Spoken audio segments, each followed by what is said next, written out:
Howdy ESSM 406.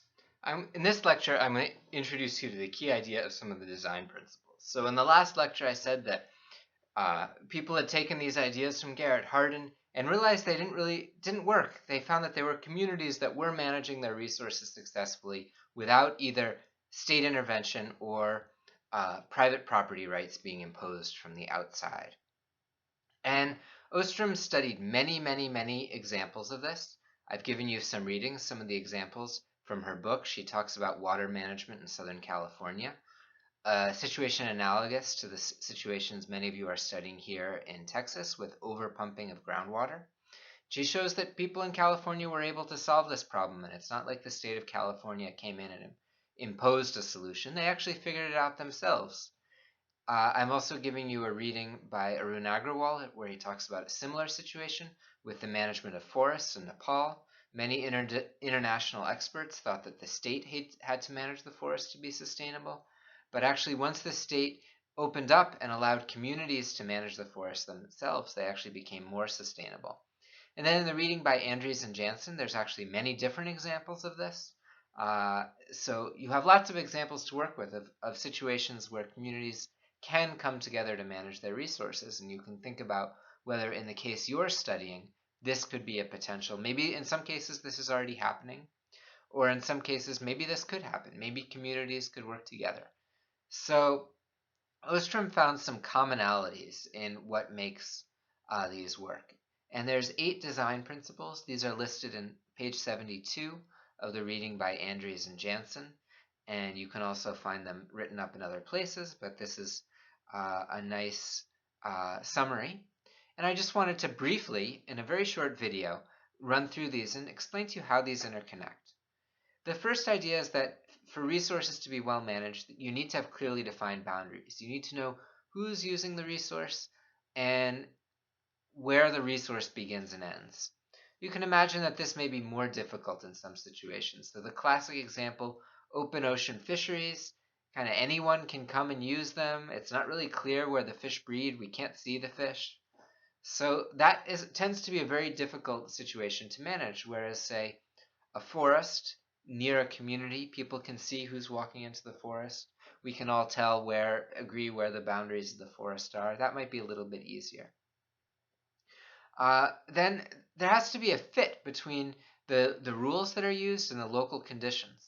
One of the problems with a government imposing a rule is that it may not work for the local situations. And there's not like one set of rules that's the best set of rules. In different places, we find that different communities have devised different kinds of restrictions on their use. Second is the community needs to make rules, needs to be able to make their own rules. And it doesn't necessarily have to be that everyone in the community makes their own rules. We've actually found there can be some inequality and still have a sustainable system. But many people in the community need access to the process of rulemaking. And one of the reasons this is really important is because if something isn't working right and there's no one who kind of can communicate that, one of the problems with a lot of top-down government management is that the government officials don't actually know what's happening on the ground. There's just not enough of them. But the people who are using the resource every day have a lot of information.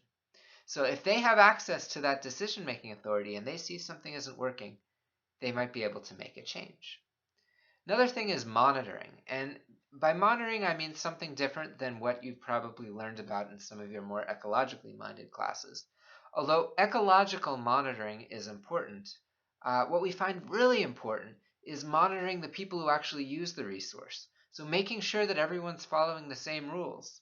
So you can think about an irrigation system where no one monitors that the people take the water they're allocated. Well, one person might take all the water and not be enough left for everyone. So you need to have a system which everyone can monitor each other, or whether they hire a guard to make sure that everyone is following the rules.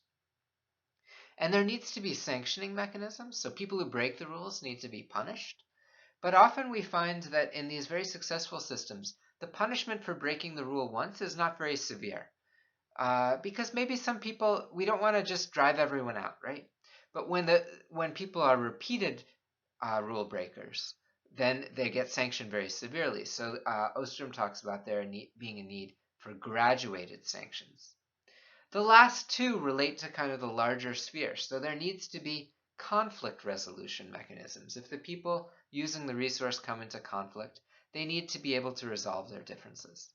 Sometimes this can happen through negotiations, but actually sometimes in the case that Ostrom discusses in the reading I gave you about groundwater management in Southern California, they actually resolved their differences through the court system. It took a long time and was costly, but they were able to resolve their differences. Then they need recognition of their rights to organize. This is something that's very important, particularly in developing countries. Oftentimes, the local people are very looked down upon. The government may feel like they don't have the ability to make these decisions. Their local organizations that may have existed for generations may not be recognized. And there's a famous example that Ostrom talked about. In Nepal, there were these traditional irrigation systems that had been around for hundreds of years, which people had built little canals to channel the irrigation water from little rivers to water their rice fields.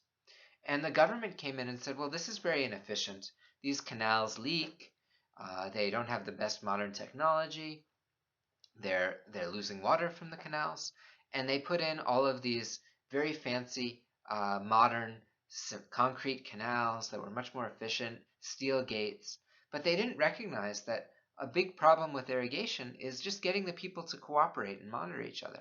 And so although the government was imposing all these systems, they didn't recognize the rights of people to manage their own resources. And those systems, although the technology was better, the institutions, the rules, were not as good. And so they were outperformed by these very traditional systems that had much worse technology, but much better human organization. And finally, we often find that in efficient large-scale systems, there's kind of a nested approach. So that means maybe there's one area, one decision-making arena for the very local. Again, the irrigation canals are a good example because sometimes you have very large irrigation systems. Everyone who's on one branch of the canal may make decisions, but they still have to interact with the people who manage the entire canal system because during a drought, there may not be enough water for every canal. So those are the 8 design principles. And it's important to recognize it's not like you have to have every one of these in place, but these are common characteristics of community managed systems that have been shown to be sustainable in the long run. So if you were going to create a solution for the community, you might think about, well, how are they going to monitor their resource? What kind of sanctions are they going to pose? What's going to be their arena that they're going to use to make decisions and resolve conflicts? These are some of the key decisions that you might want to make if you want to make sure that a community system is sustainable.